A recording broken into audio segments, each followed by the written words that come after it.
میں ان کو side by side رکھ کے پڑھ رہا ہوں، ٹھیک ہے؟ تو میں نے مطلب یہ جو ہے شرارتی مسکراہٹ کے ساتھ کہا، میں نے کہا کیا نتیجہ نکلا؟ انہوں نے کہا میرے اوپر نا اس کائنات کے اور اس کے بعد کے تمام راز جو میرے ذہن کے اندر سوالات جو تھے ان کے جوابات مل رہے ہیں۔ اب یہ بھی ایک طریقہ ہے۔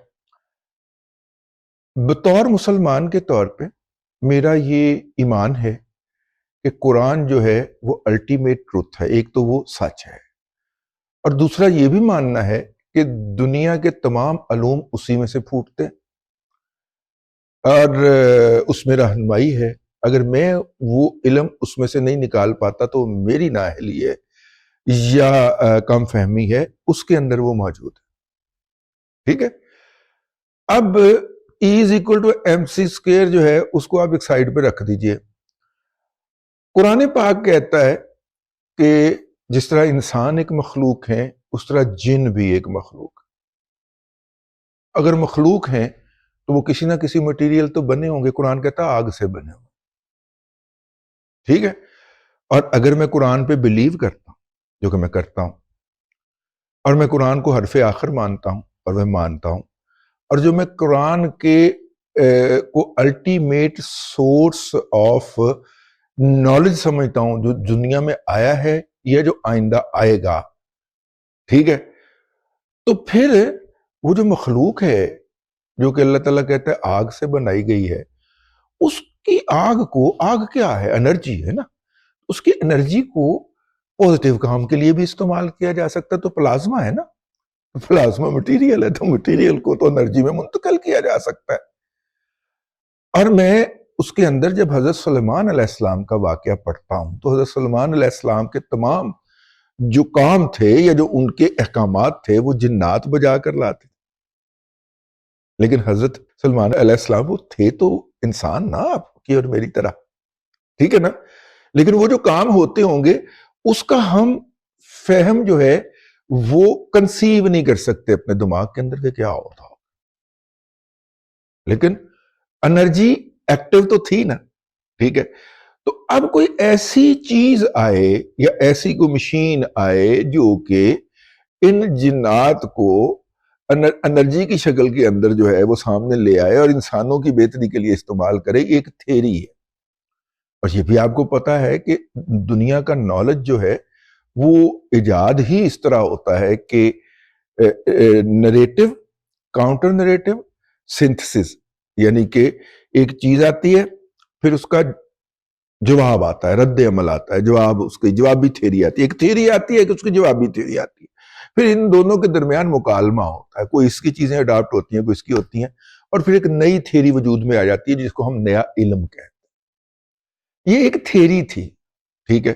اس کا کاؤنٹر جو تھا وہ انہوں نے کیا، اود بھائی جیسوں نے، جو کہ بلیور نہیں ہے۔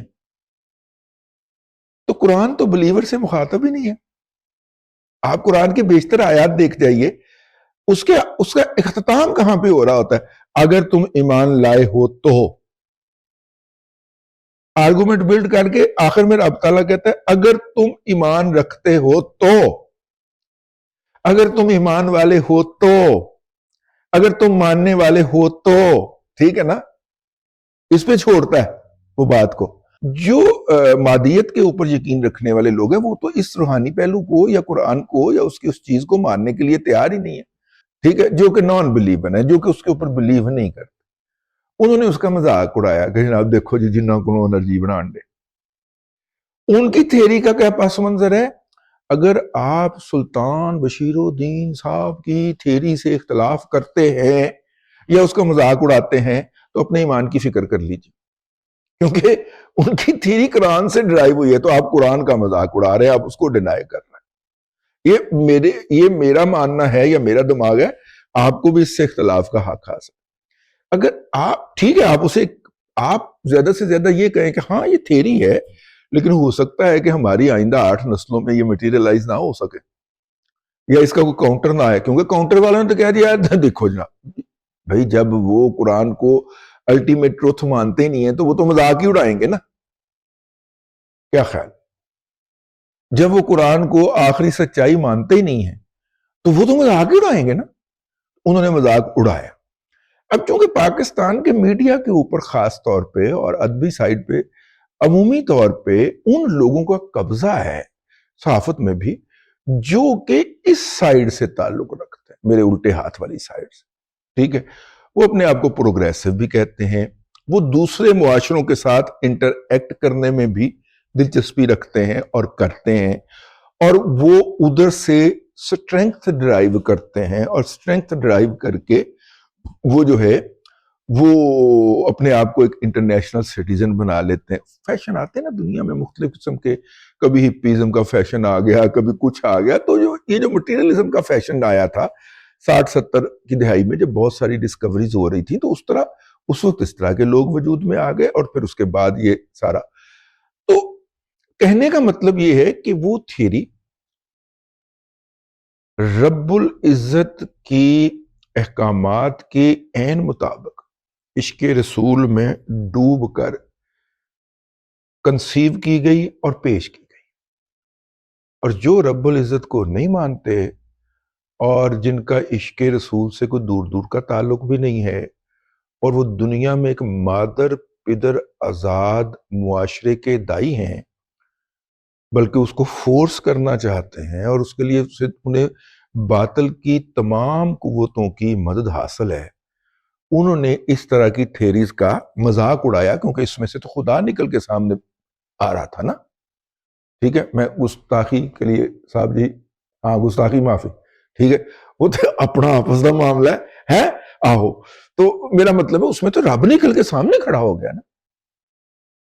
اگر آپ سلطان بشیر الدین محمود صاحب والی تیری مان لیں، اور ان کی تو لڑائی رب کے ساتھ ہے، ان کی تو لڑائی ہی رب کے ساتھ ہے، وہ کہتے ہیں مانتے ہی نہیں.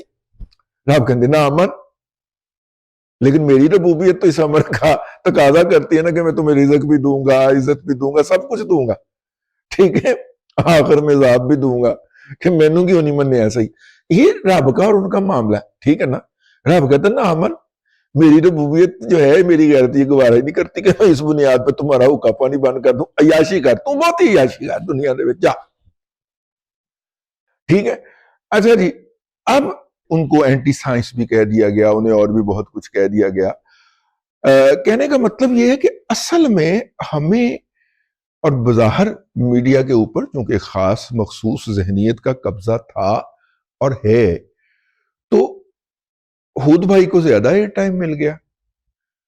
سلطان بشیر الدین محمود چونکہ پاکستان کی خدمت کرنے کے جرم کے اندر تھے، لہذا ان کو سزا تو دی جانی تھی، کیونکہ پاکستان کی خدمت اسلام کی خدمت ہے، کیونکہ یہ مملکت جو تھی وہ اسلام کے نام کے اوپر وجود میں آئی تھی. ٹھیک ہے نا. تو لہذا اسلام کی خدمت کرنے والوں یا اس کا نام لینے والوں یا اسے جدید دنیا کے اندر متعارف کروانے والوں کو عبرت کا نشان تو بنایا جانا تھا. تو عبرت کا نشان بنانے کے لیے پھر پہلے زمین یہ تیار کی گئی کہ پہلے اس کی تھیری کا نالج کو جو ہے وہ خام ثابت کیا جائے، اور اس کے لیے میڈیا کی وہ لی گئی. تو کچھ لوگ ہوتے ہیں جو کاتا اور لے دوڑی کے مستاق تھوڑا بہت پڑھ لیتے ہیں، کوئی آرٹیکل پڑھ لیتے ہیں، کچھ میرا مطلب رٹ لیتے ہیں، کوئی 2-4 شعر رٹ لیے، اور پھر جناب وہ جو ہے نا احمد فراز آزاد کشمیر والا مجہول، اس کی طرح خود کو جناب موجودہ دور کا شاعر انقلاب ڈکلیئر کر دیتے ہیں، یا عظیم صحافی ڈکلیئر کر دیتے ہیں. کوئی 2-4 شعر یاد ہوتے ہیں، کوئی 2-4 میرا مطلب ہے کتابیں یا حوالے یاد ہوتے ہیں، تو اس کے بعد وہ ڈکلیئر کر دیتے ہیں. بلکہ کئی تو ایسے بھی ہوتے ہیں کہ جو کتابیں بھی لکھ مارتے ہیں، اتنی بڑی جو ہے گستاخی کر جاتے ہیں. تو بہرحال، تو آج میرا دل کیا کہ میں بہت سارے دنوں سے یہ بات کرنا چاہ رہا تھا کہ سلطان بشیر الدین محمود کا اصل میں جرم کیا ہے اور ان کو سزا کس امر کی ملی. ٹھیک ہے، اس کے اوپر روشنی ڈالی جائے. تو وہ میں نے کہا کہ جو میری عقل اور بساط کے مطابق یا اس کے اندر سمایا ہے وہ میں آپ کی خدمت میں پیش کر دوں کہ اصل میں ان کو سزا کسی اور بات کی مل رہی ہے. ان والوں کو جو رب کو نہیں مانتے یا پوری طرح نہیں مانتے، وہ کہتے ہیں قرآن پرانا ہو گیا، اس کے اندر احکامات پرانے ہیں. ٹھیک ہے، نعوذ باللہ من ذالک، نقل کفر نباشت جو ہے وہ کہتے ہیں کہ قرآن پرانا ہو گیا، وہ کہتے ہیں. ٹھیک ہے نا. تو لہذا اس کے احکامات بھی جو ہیں وہ بھی پرانے ہو چکے ہیں. اور یہ باقاعدہ پاکستان کے میڈیا کے اوپر بیٹھ کے کہتے ہیں، پاکستان کے اخبارات میں چھپتا ہے، یہ کوئی ایسی بات نہیں ہے، ٹھیک ہے نا۔ اور ویسٹ کے اندر وہ کھلم کھلا جا کے کہتے ہیں، جس کی بنیاد کے اوپر پھر انہیں مختلف ایوارڈ بھی دیے جاتے ہیں، نوازا بھی جاتا ہے، وہاں پہ عزت بھی دی جاتی ہے، تو مطلب کہ وہ اپنا سودا کرتے ہیں۔ سلطان بشیر الدین محمود جیسے لوگ جو ہوتے ہیں وہ اپنا سودا کرتے ہیں، اور یہ دلوں کے سودے ہیں، ٹھیک ہے نا۔